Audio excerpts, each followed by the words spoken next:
तो दोस्तों फाइनली आज मैं एक्सप्लेन करने वाला हूँ लिलिम नाम के एक हॉरर फिल्म को एंड देन मैं इस मूवी को रिकॉर्ड करने के लिए पिछले 3 दिन से वेट कर रहा हूँ क्योंकि घर के आसपास में काफी कंस्ट्रक्शन का काम चल रहा है तो आवाज में रिकॉर्ड हो नहीं पाता एंड फाइनली आज वो काम खत्म हो चुका है तो फाइनली आज मैं इस मूवी को एक्सप्लेन करने वाला हूँ। So without waste any time let's start the लिलिम। तो फिल्म की शुरुआत होती है 1983 फिलीपीन में, जहाँ पे हम एक बड़े से बिल्डिंग का सीन देख पाते हैं जहाँ पे कुछ चीजें अजीब थी। जैसे कि सबसे पहले एज अ व्यूवर हमें एक बड़ी सी पेंटिंग दिखाई जाती है जिसके अंदर कोई इविल गॉडेस को बनाया गया था, मगर उस गॉडेस के आंख के जगह पे होल था जहाँ से एज अ व्यूवर हम फील कर पाते हैं कि कोई तो हमें घूर रहा है। जिसके बाद हमें एक और पेंटिंग दिखाई जाती है जहाँ पे बहुत सारी नर्स व्हाइट कपड़ों में बहुत सारे बच्चों को संभाल रही थी। जिसके अगले ही पल हमें एक कमरे का सीन दिखाया जाता है जिसका दरवाजा खुलता है एंड देन उस कमरे से एक बच्चे का कटा हुआ हाथ बाहर निकला। साथ ही साथ उस कमरे से कुछ डरावनी आवाजें भी आ रही थी, मानो ऐसा लग रहा था उस कमरे के अंदर कोई क्रिएचर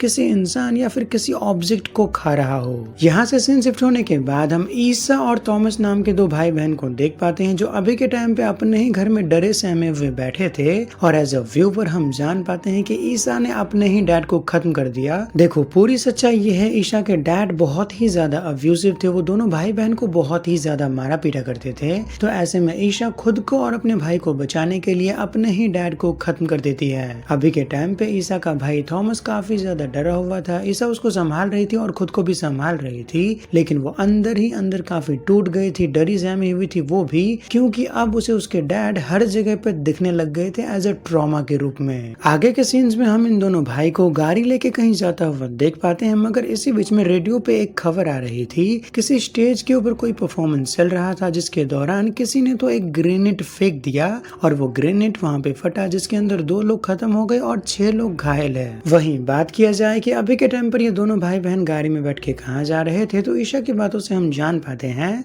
बचपन में अक्सर ईशा की माँ उसे जंगल की कहानियां सुनाया करती थी। जंगल कितना सेफ होता है, शांत जगह होती है। तो अभी के टाइम पे ईशा अपने भाई को लेके वहीं जा रही थी, लेकिन ईशा के भाई को वहां पे नहीं जाना था क्योंकि उसको अपनी ग्रैंड माँ के घर जाना था। मगर फिर भी ईशा को तो जंगल में ही जाना था, लेकिन उसके भाई को नहीं जाना था, इसलिए वो गाड़ी से निकल के भाग गया। ईशा अपने भाई को ढूंढने के लिए उसके पीछे पीछे जंगल में जाती है, मगर काफी देर तक ढूंढने के बावजूद उसे उसका भाई जंगल में कहीं दिख तो नहीं रहा था। मगर जब वो थोड़ा जंगल के अंदर जाती है तो उसे कुछ दूरी पर एक लेडी दिखाई देती है जिसके सिर पे बिल्कुल भी बाल नहीं था, लेकिन वो लेडी कहीं गायब हो गई। फिर कुछ देर के बाद अगेन उसे एक लेडी दिखाई देती है जिसके सिर पे अगेन बाल नहीं था और वो लेडी अचानक से ईशा के ऊपर अटैक करने वाली थी और ईशा इतनी जोर से डर गई कि वो वहीं पे ऑन द स्पॉट बेहोश हो गई। कुछ देर के बाद जब उसकी आंखें खुलती है तब वो जंगल के बीचों बीच एक रहस्यमय रोशनी को देखती है एंड देन उसे फॉलो करने पे वो एक बड़ी सी बिल्डिंग के पास पहुंच गई थी, जो असल में कुछ और नहीं बल्कि एक ऐसे जगह है जहाँ पे बच्चों को रखा जाता है, यानी कि ऑर्फनेज। एंड हाँ, ये जगह कुछ और नहीं बल्कि फिल्म के शुरुआत में हमने जिस अजीब से सीन को देखा था ना, वो यही बिल्डिंग है। और जब ईशा अंदर जाती है तो उसे इस बिल्डिंग के अंदर वही अजीब अजीब चीजें दिखाई देती है, लाइक वो गॉडेस का painting in all that. Isha इस बिल्डिंग को चेक कर ही रही थी, लेकिन तभी यहाँ पर एक अजीब सा लड़का आता है जो कि ईशा को थोड़ा सा डरा दिया था, इसलिए ईशा डर के मारे नीचे भाग गई, जहाँ पर उसे इस बिल्डिंग में रहने वाली कई सारी नन्स मिलती है, जिनमें से हेड नन होती है मिस मार्गा। मिस मार्गा ईशा की घबराहट कम करने के लिए उसे सबसे पहले उसी अजीब से लड़के के बारे में थोड़ी बहुत बातें बताती है, जैसे कि कैसे वो लड़का थोड़ा स्पेशल केस है, यहीं पर रहता है, किसी को कुछ करता नहीं है बल्कि कामों में हमारी थोड़ी सी मदद करता है, अच्छा लड़का है तो उससे डरने की जरूरत तो नहीं है। आगे के सीन्स में हम ईशा को अपने भाई थॉमस से मिलता हुआ देख पाते हैं एंड देन हम जान पाते हैं कि जब गाड़ी से थॉमस निकल के भागा था और जब वो जंगल के साइड में गया था तो नन्स ने उसे देख लिया। फिर वो नन्स ईशा के भाई थॉमस को अपने साथ यहीं पर लेके आ गई थी, क्योंकि एक छोटा बच्चा इतनी रात को जंगल में क्या कर रहा है, ये बातें उन्हें परेशान कर रही थी। अपने भाई से मिलने के बाद ईशा रात भर यहीं पे रुकने के बारे में सोच रही थी, क्योंकि रात काफी हो चुका है, प्लस जंगल के बीचों बीच ये जगह है तो बाहर जाने से बेटर है कि रात भर यहीं पे रुक जाओ एंड देन कल सुबह यहाँ से निकला जाए। वहीं थॉमस अभी के टाइम पे जहाँ पे सो रहा था वहाँ की सीलिंग में एक बड़ी सी होल थी, इसलिए वो डर के मारे प्रे कर रहा था गॉड से। वहीं पास ही में जो एक और लड़का था वो थॉमस से क्वेश्चन करता है कि तुम क्या कर रहे हो, तो थॉमस उसे बताता है कि मैं गॉड को प्रे कर रहा हूँ। एंड शॉकिंगली वो लड़का पूछता है कि प्रे का मतलब क्या है, उसे प्रे के बारे में कुछ भी मालूम नहीं था। आगे के सीन्स में दोनों बच्चे आपस में थोड़ी बहुत बातें करते हैं तो इनकी बातों से हमें कुछ आइडिया लगता है। जैसे मैंने आपको पहले ही कहा कि ये एक ऑर्फनेज होम है। तो अभी के टाइम पर यहाँ पर कई सारे बच्चे हैं, लेकिन नोटिस करने वाली बात यह है कि किसी के सिर पे भी बाल नहीं है। अभी के टाइम पे थॉमस के साथ जो लड़का बात कर रहा था उसकी बातों से हम जान पाते हैं कि कुछ ही टाइम पहले कुछ बच्चे अडॉप्टेड भी हुए हैं, उसमें से उसका एक दोस्त भी था। इन दोनों बच्चों के सो जाने के बाद हम अगेन उसी टूटे हुए सीलिंग का सीन देख पाते हैं जहाँ से कोई इविल एंटिटी इनके ऊपर नजरें बनाई रखी थी।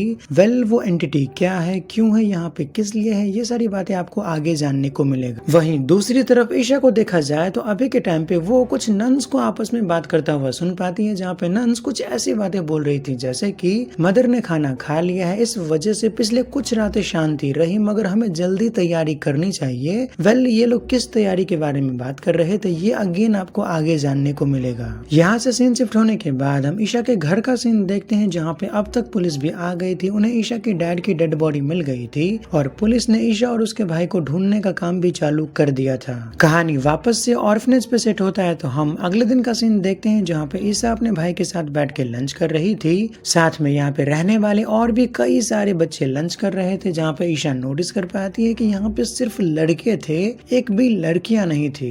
ईशा इस चीज के बारे में मिस मार्गा से क्वेश्चन करती है तो मिस मार्गा उसे कुछ भी क्लियर आंसर नहीं दे के बातों को घुमा रही थी और ये बोलती है यहाँ पे टोटल मिला के 8 नन है, तो बच्चों को संभालना मुश्किल होता है, तो लड़कियों को किसी और ही जगह पे रखा जाता है, लाइक दूसरे ऑर्फनेज में। ये सारी बातें करने के बाद ईशा अपना झूठा प्लेट किचन में रखने के लिए जाती है, जहाँ पर उसे एक बच्चा मिला जो अभी के टाइम पे खुद से बनाया हुआ एक हैंड प्रोजेक्टर के साथ खेल रहा था और वो लड़का ईशा को भी देखने के लिए देता है कि उसके अंदर क्या है। लेकिन जब वो देखती है तो काफी डर गई थी, क्योंकि उसे प्रोजेक्टर के अंदर खुद के डैड की एक डरावनी इमेज दिखाई दिया था, जिसे देखकर वो काफी ज्यादा डर गई। लेकिन उसका डर अगले ही पल खत्म हो जाता है, क्योंकि मिस मार्गा उसे तब तक बुलाने के लिए किचन में आ गई थी। आगे के सीन्स में हम ईशा को मिस मार्गा से बात करता हुआ देखते हैं, जहाँ पर ईशा एक बात को मेंशन करती है कि मैं चाहती हूँ कि मेरे भाई को कोई अडॉप्ट कर ले। अब देखो, प्रॉब्लम यह है कि ना तो ईशा के पास कोई पेरेंट्स है, ईशा खुद भी अपने भाई को ज्यादा दिन तक संभाल नहीं पाएगी और ईशा ये भी जानती है पुलिस उसको ढूंढ रही होगी, तो ऐसे में अच्छा यही होगा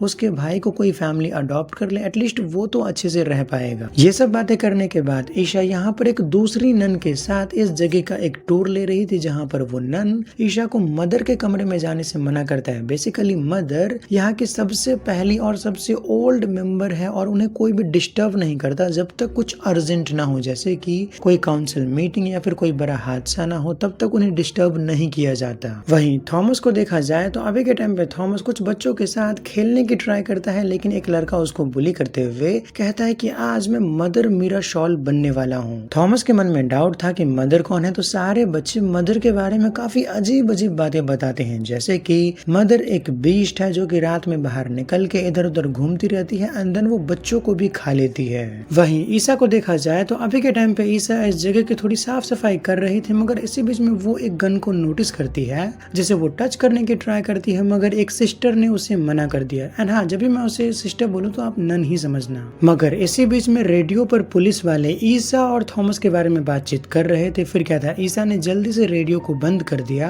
ताकि किसी को इन दोनों भाई बहन के बारे में पता न चल जाए कि ईशा ने क्या कांड किया है अपने बाप के साथ। अब क्योंकि ईशा के मन में डर था, पुलिस वाले इन दोनों भाई बहन को ढूंढ रहे थे, तो रात में ईशा अपने भाई के पास जाके उसको समझाने की ट्राई कर रही थी कि तुम किसी को भी सच मत बताना कि मैंने डैड के साथ क्या किया। अगर किसी को भी सच मालूम पड़ा तो हम दोनों भाई बहन को अलग अलग रहना पड़ेगा। खैर, तो ये सब बातचीत होने के बाद हम अगले दिन का सीन देखते हैं, जहाँ पे सारे बच्चे ब्रेकफास्ट करने के लिए जा रहे थे, मगर इसी बीच में थॉमस एक कमरे में झांक कर देखता है जहाँ पे सिस्टर एलिना अपने कपड़े चेंज कर रही थी और वो अचानक से टर्न होके थॉमस को एक अजीब सा लुक देती है। मगर यहाँ पे ध्यान देने वाली बात ये है कि सिस्टर एलिना के सिर पे भी बाल नहीं थे एंड अब तक हमने जितने भी लोगों को देखा है ना, उसमें से लगभग यहाँ पर किसी के सिर पे बाल तो नहीं थे। एंड जैसा कि हम जानते हैं कि थॉमस एक छोटा बच्चा है, किसी और के कमरे में देख रहा था, जिसे गलत टाइम पे सिस्टर मार्गा ने देख लिया और वो पनिशमेंट के नाम पे उसके सिर के बाल भी काट देती है। और हाँ, जब ईशा उनसे क्वेश्चन करती है तो वो कहती है कि मैंने तुम्हारे भाई को जुए से बचाने के लिए बाल काट दिए। मगर इसी बीच में ईशा को ऊपर वाले कमरे से कुछ आवाजें आ रही थी, इसलिए वो वहाँ पे चेक करने जाती है, तो हम जान पाते हैं एक सिस्टर ने गलती से एक स्टैचू तोड़ दिया था, जिसके भरपाई में उस सिस्टर को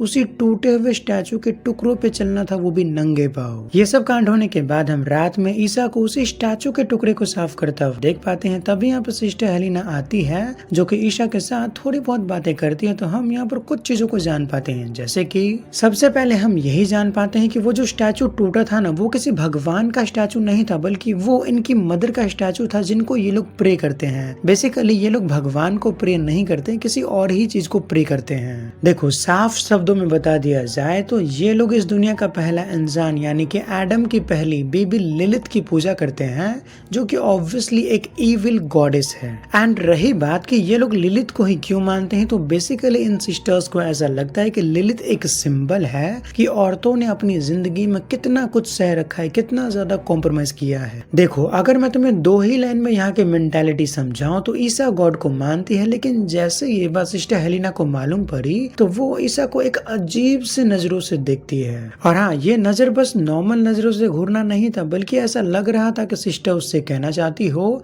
तुम कितनी घटिया हो जो कि गॉड में बिलीव करती हो। ये सब डिस्कशन होने के बाद हम आगे के सीन्स में ईशा को एक बुक पढ़ता हुआ देखते हैं, जहाँ पर बेसिकली बुक के अंदर लिलिथ के बारे में चीजें लिखी गई थी। एंड लिलिथ के बारे में पढ़ने के बाद उसे यहाँ पर काफी अजीब सी फीलिंग आ रही थी, इसलिए वो बुक पढ़ना छोड़ के नहाने के लिए चली गई। वहीं थॉमस को देखा जाए तो अभी के टाइम पे उसे बुली बच्चा अगेन परेशान कर रहा था और वो उसे एक डेट देता है ये बोलकर अगर तुम एक फीमेल अंडरगारमेंट लेकर आ जाते हो तो नेक्स्ट टाइम से तुम्हें परेशान नहीं करूंगा। तो थॉमस ने भी हाँ बोल दिया था। वहीं ईशा को देखा जाए तो नहाने के बाद जब वो बाहर आई तो उसे कुछ आवाजें आ रही थी। आवाज को फॉलो करते करते ईशा हॉलवे में आ गई थी, जहाँ पर उसे वही एविल गॉडेस की पेंटिंग दिखाई देती है जो बेसिकली लिलिथ की है। मगर ध्यान देने वाली बात ये है, जैसे मैंने आपको पहले बोला था, उस पेंटिंग के एक आंख के जगह पे होल है, तो वहां पर किसी ने तो अपना आइस ब्लिंक किया, जिसे ईशा ने नोटिस कर तो लिया था, लेकिन वो ज्यादा ड्रामा करती नहीं क्योंकि वो कंफर्म नहीं थी कि उसने जो देखा वो सच था या फिर हेलुसिनेशन वगैरह। लेकिन तभी यहाँ पर दरवाजा खुलने की आवाज आती है, इसलिए ईशा साइड में छुप गई थी और दरवाजा खोलकर अंदर आती है सिस्टर मार्गा, जिसके हाथों में एक बड़ा सा बॉक्स था। उस बॉक्स के अंदर एक बच्चा भी था, बेसिकली बास्केट के अंदर। वहीं थॉमस को देखा जाए तो डेयर के अकॉर्डिंग थॉमस लॉन्ड्री में कपड़े लेने गया तो था, लेकिन उसे वहां पर कपड़े नहीं मिले, बल्कि दो बड़े बड़े जॉइंट डरावने हाथ दिखाई दिए और एक बड़ा सा शैडो, जिसे देखकर वो बहुत ही ज्यादा डर गया। वहीं दूसरी तरफ बाकी सिस्टर्स को मालूम पड़ गया था कि थॉमस कमरे में नहीं है, तो ऐसे में एक सिस्टर ने सिस्टर मार्गा को भी इन्फॉर्म कर दिया। फिर क्या था, सिस्टर मार्गा उस दूसरी सिस्टर को समझाती है जल्दी से थॉमस को ढूंढो, क्योंकि अगर वो गलती से मदर के कमरे में चला गया या फिर मदर को उसकी स्मेल आ गई तो थॉमस के लिए बिल्कुल अच्छा नहीं होगा। और हाँ, ये सारी बातें ईशा ने गलती से छुपके से सुन लिया था। वहीं थॉमस के बारे में बात किया जाए तो इससे पहले कि वो डार्क फिगर थॉमस का कुछ भी बिगाड़ पाता, सही टाइम पे उसे सिस्टर हेलिना आके बचा ली। फिर अगले दिन मेन सिस्टर मार्गा सबके सब बच्चों के ऊपर चिल्लाती है, क्योंकि कल रात को थॉमस की लिटरली जान भी जा सकती थी या फिर कुछ और बुरा हो सकता था, इसलिए वो सबके सब बच्चों को अच्छे से चिल्लाती है। वहीं ईसा को देखा जाए तो अभी के टाइम पे ईसा अपने भाई से पूछताछ कर रही थी कि तुम इतने डरे हुए क्यों हो, तुमने कल रात को वहां पर क्या देखा, लेकिन वो उसे कुछ नहीं बोलता या फिर कहे कि बोलना नहीं चाहता था, इसलिए ईशा कमरे से बाहर जा रही थी। तब उसे एक दूसरे कमरे में एक सिस्टर के हाथ में छोटा बच्चा दिखाई दिया। तब उसे याद आता है उसने कल रात को सिस्टर मार्गा के हाथ में इसी बच्चे को देखा था। वहीं दूसरी तरफ हम सिस्टर मार्गा को देखते हैं, जो अभी के टाइम पे सबके सामने अनाउंसमेंट करती है कि वो जो बुली बच्चा था ना, उसका अडॉप्शन कंफर्म हो गया, तो उसे यहाँ से भेज दिया जाएगा।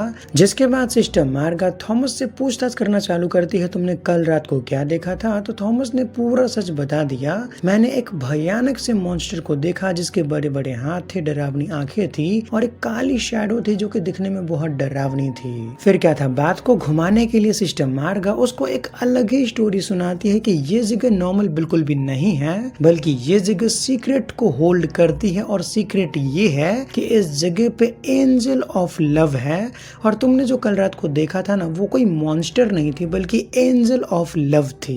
वहीं दूसरी तरफ हम उसी बुली बच्चे को देख पाते हैं जिसका अडॉप्शन के लिए सिलेक्शन हुआ था, मगर उसको भेजने से पहले सिस्टर्स उसको मदर के कमरे में भेजते हैं ताकि वो मदर को लास्ट टाइम बाय बोल के जाए। लेकिन जैसे वो कमरे में चेक करने के लिए गया तो कमरे के अंदर तो कोई नहीं था, लेकिन तभी बेड के नीचे से वही दो बड़े बड़े डरावने हाथ बाहर निकलते हैं जो उस बच्चे को अपने साथ उस बेड के नीचे खींच लिया। वहीं ईसा को भी जानना था कि इस जगह पर एक्चुअली में चल क्या रहा है, इसलिए वो, आपको याद है मूवी की शुरुआत वाला सीन जहाँ पे ईसा एक लड़का को देख के अचानक से डर गई थी जिसका नाम है गैब्रियल। ईसा उस लड़का से बात करने की ट्राई करती है, लेकिन जैसा कि हम जानते हैं कि वो लड़का बोल नहीं पाता, तो वो ईशा को कुछ भी समझा समझा तो नहीं पाया, मगर फिर भी ईसा को इतना तो समझ में आ गया था यहाँ पे कुछ तो गड़बड़ है। इसलिए वो अगले दिन अपने भाई को समझाने की ट्राई करती है कि हमें यहाँ से जाना चाहिए। तो लकीली उसका भाई भी जाने के लिए मान गया था और वो अपनी बहन को सॉरी बोलता है इस बात को लेकर, क्योंकि जब उसके पिताजी ईसा को बहुत ही ज्यादा मारा पीटा करते थे तो वो अपनी बहन को प्रोटेक्ट नहीं कर पाया। लेकिन तभी यहाँ पर सिस्टर मार्गा आती है जो कि ईसा को बताती है तुम्हारे भाई को अडॉप्ट करने के लिए एक फैमिली मिल चुकी है। लेकिन एज अ व्यूवर हम सब जानते हैं कि वो ईसा के भाई थॉमस का बलि चढ़ाने वाली है अपनी मदर को।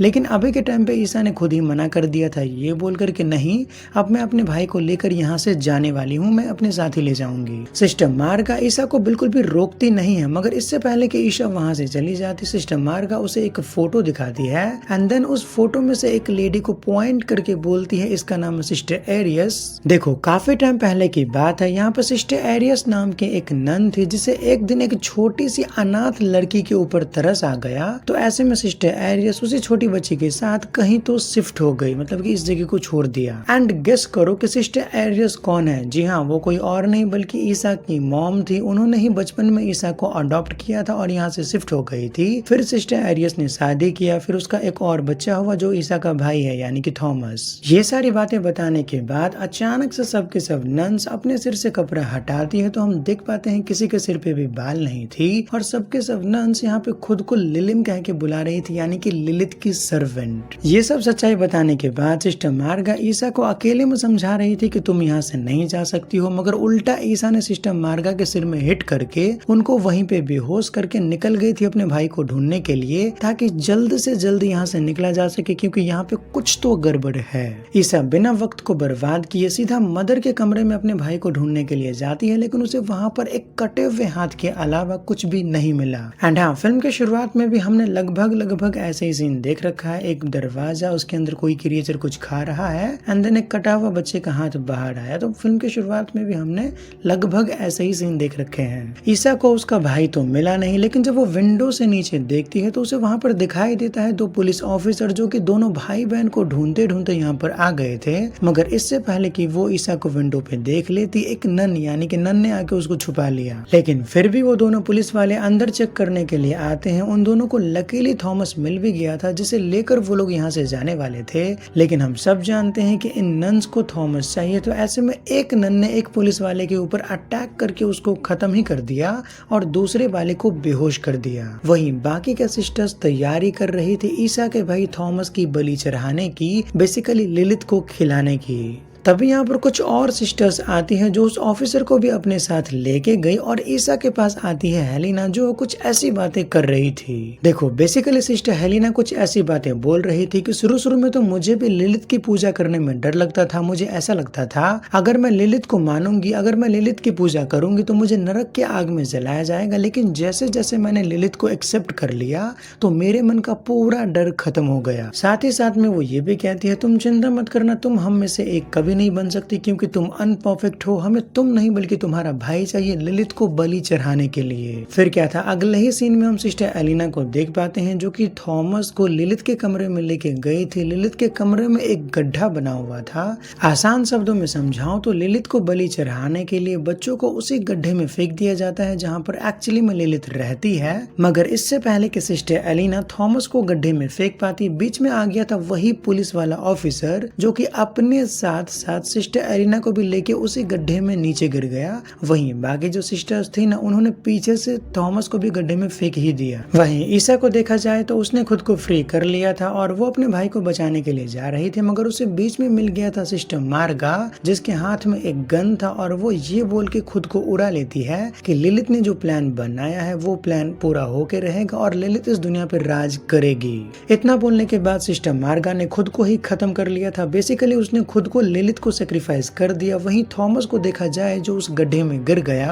लेकिन सबसे पहले लिलिथ यहाँ पे सिस्टर हेलिना को ही खा लिया, फिर उस पुलिस ऑफिसर को। लेकिन थॉमस बच जाता है क्योंकि वो कोने में जाके बैठ के छुप गया। वहीं ईसा को देखा जाए तो ईसा भी अपने भाई को बचाने के लिए यहाँ पर आ गई थी, लेकिन अजीब बात ये था कोई भी सिस्टर उसको रोकने की ट्राई नहीं कर रही थी। जैसे वो कमरे के अंदर आई तो बाकी के सिस्टर चुपचाप कमरे से बाहर चली गई। मगर ईसा ये सारी बातें नहीं सोचती है, वो जल्दी से गड्ढे में में सीढ़ी लगा के गड्ढे के अंदर गई, अपने भाई को ढूंढा जो कि कोने में छुप के बैठा हुआ था। अपने भाई को लिया और जल्दी से बाहर निकलने की कोशिश किया, मगर लिलित ने ईशा के पैर में बाइट कर लिया। मगर फिर भी दोनों भाई बहन जैसे तैसे करके उस गड्ढे से निकलने में कामयाब रहे। मगर इस सीन को देखते टाइम मेरे मन में एक डाउट था कि लिलित जानबूझकर ईशा को नहीं खत्म करना चाहती है। क्यों, ये मैं आपको अभी बताऊंगा। खैर, तो आगे ईशा अपने भाई को जल्दी से लेके फटाफट यहाँ से भागने के फिराक में थी, लेकिन उसका भाई उसे कहता है कि हमें अकेले अकेले नहीं जाना चाहिए, सबके सब बच्चों को बचाना चाहिए। ईशा अपने भाई की बात मानते हुए ऊपर जाती है बच्चों को बचाने के लिए। अपने भाई थॉमस को वहीं पे रुकने के लिए बोला था,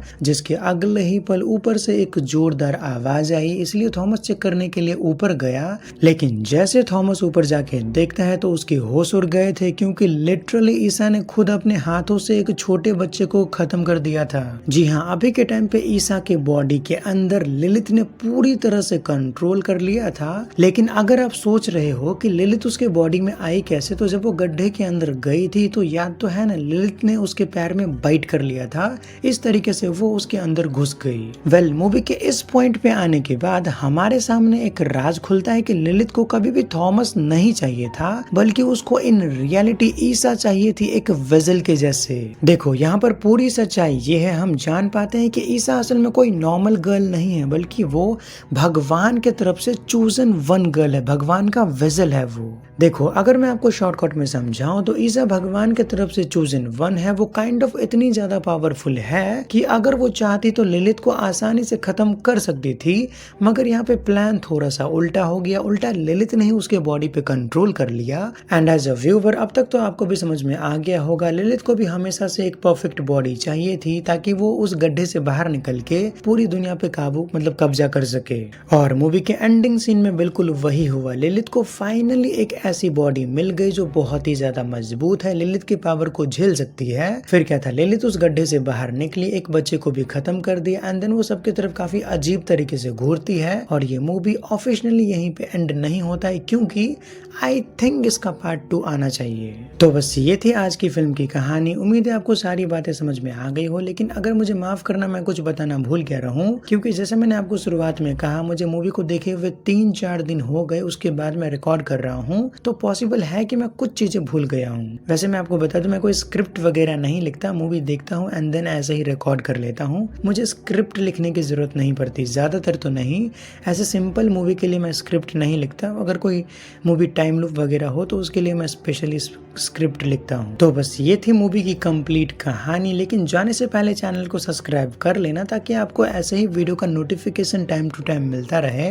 तो ठीक है, चलता हूँ, फिर मिलेंगे किसी और दिन एक नए प्लस बेहतरीन वीडियो के साथ में। तब तक के लिए